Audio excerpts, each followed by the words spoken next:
Hello friends, எல்லாருக்கும் வணக்கம்.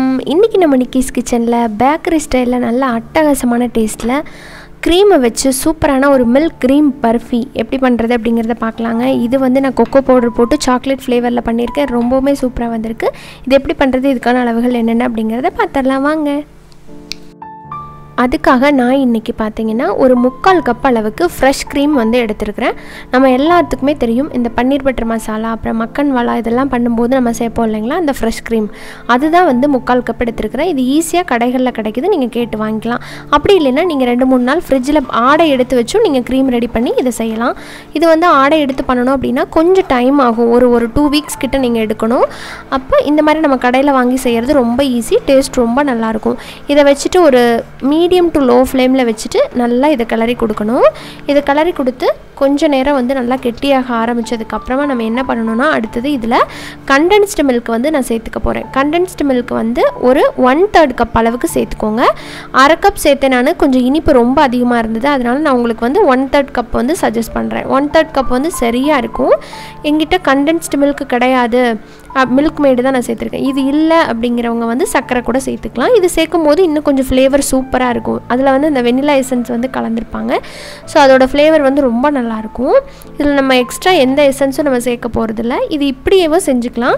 குழந்தைகளுக்கெல்லாம் பிடிச்ச மாதிரி நம்ம செய்யணும் அப்படின்னா இதில் கொஞ்சம் கொக்கோ பவுடர் நம்ம மிக்ஸ் பண்ணிட்டோம் அப்படின்னா நல்லா சாக்லேட் ஃப்ளேவரில் சாப்பிட்றதுக்கு ரொம்ப நல்லாயிருக்கும். இது நல்லா கிளறி கொடுத்துட்டே இருக்கும்போது இது கொஞ்சம் நல்லா கெட்டியாக ஆரம்பிக்கும். இந்த டைமில் பார்த்தீங்கன்னா ஒரு டேபிள் ஸ்பூன் அளவுக்கு கொக்கோ பவுடரை 2 டேபிள் ஸ்பூன் பாலில் வந்து நல்லா மிக்ஸ் பண்ணி கலந்து எடுத்துருக்கிறேன். நீங்கள் தண்ணியிலலாம் கலந்து ஊற்றக்கூடாது, கண்டிப்பாக பாலில் தான் சேர்க்கணும். இது எல்லாத்தையுமே சேர்த்துட்டு இது நல்லா கெட்டியாகிறது வரைக்கும் நல்லா மிக்ஸ் பண்ணி கொடுக்கணும். கண்டிப்பாக வந்து லோ ஃப்ளேம்லேயே வச்சு பண்ணுங்கள், ஏன்னா டக்குன்னு அடிப்பிடிக்க ஆரம்பிச்சிரும். கண்டென்ஸ்ட் மில்க் மட்டும் வச்சு ஈஸியாக நம்ம பர்ஃபி பண்ண முடியும். அந்த ரெசிபியெல்லாம் நான் வந்து இனிமேல் வர்ற வீடியோஸில் அப்லோட் பண்ணுறேன். ரொம்ப டேஸ்ட்டாக இருக்கும் அந்த பர்ஃபியெல்லாம். இப்போ பாருங்கள், இந்த ஸ்டேஜுக்கு வந்திருக்கு. ஒரு 5 மினிட்ஸ்க்கு அப்புறமும் இன்னமும் நம்ம தொடர்ந்து கிளறிக்கிட்டே இருக்கலாம். இப்போ அடுத்தது பார்த்திங்கன்னா இன்னும் கொஞ்சம் கெட்டியாக இருக்குது பாருங்கள். இப்போ அப்படியே லைட்டாக உங்களுக்கு அந்த பேன்லேருந்து விட ஆரம்பிச்சிருக்கு. இப்போ இன்னமும் நம்ம நல்லா மிக்ஸ் பண்ணிகிட்டே இருக்கணும். இது வந்து மில்க் பர்ஃபி அப்படிங்கிறதுனால வந்து கொஞ்சம் வந்து ஃபட்ஜாக இருக்கும், அதாவது வெட்டாக தான் இருக்கும். உங்களுக்கு மற்ற பர்ஃபி மாதிரி நல்லா 2ஆக கட் பண்ண முடியாது, கொஞ்சம் கொலன்னு தான் இருக்கும். இப்போ பாருங்கள், சுத்தமாக வந்து பேனில் ஒட்டாமல் சூப்பராக ரெடி ஆகிடுச்சு. இப்போ இதை வந்து நம்ம ஒரு ட்ரேக்கு மாற்றிக்கலாம். அந்த ட்ரேயில் வந்து கொஞ்சம் நெய் போட்டு தடவி வச்சுருங்க. தடவி வச்சதுக்கப்புறம் இதை வந்து அதுக்கு தூக்கி மாற்றி நம்ம போட்டுட்டு பீஸ் போட வேண்டியதுதான்.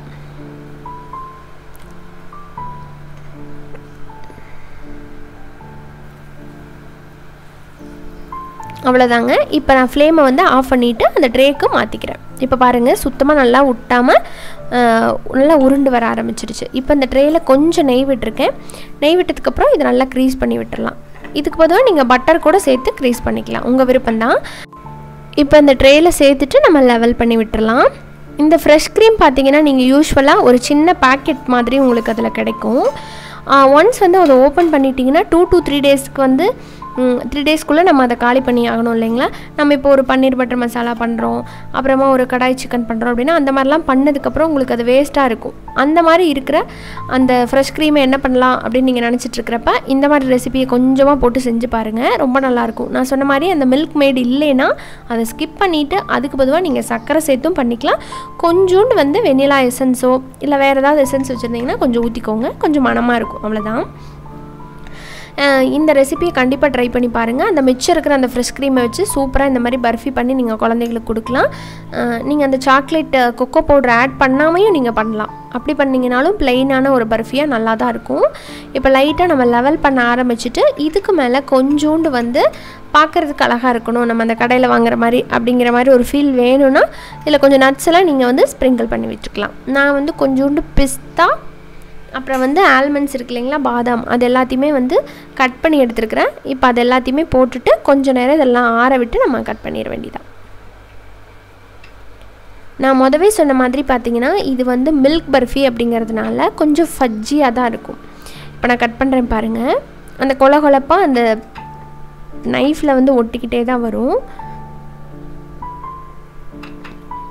ஷேப்பை வந்து ரொம்ப பர்ஃபெக்டாலாம் இல்லை, அந்த மாதிரி மிச்சம் இருக்கிற ஃப்ரெஷ் க்ரீமை வச்சு சூப்பரான ஒரு மில்க் க்ரீம் பர்ஃபி நல்லா டேஸ்ட்டாக உங்கள் குழந்தைகளுக்கும் பண்ணி கொடுங்க. இந்த ரெசிபி கண்டிப்பாக உங்களுக்கு பிடிச்சிருக்கும் அப்படின்னு நினைக்கிறேன். இன்னொரு இன்ட்ரெஸ்டான ரெசிபியோட மீண்டும் சந்திக்கலாம். நன்றி, வணக்கம்.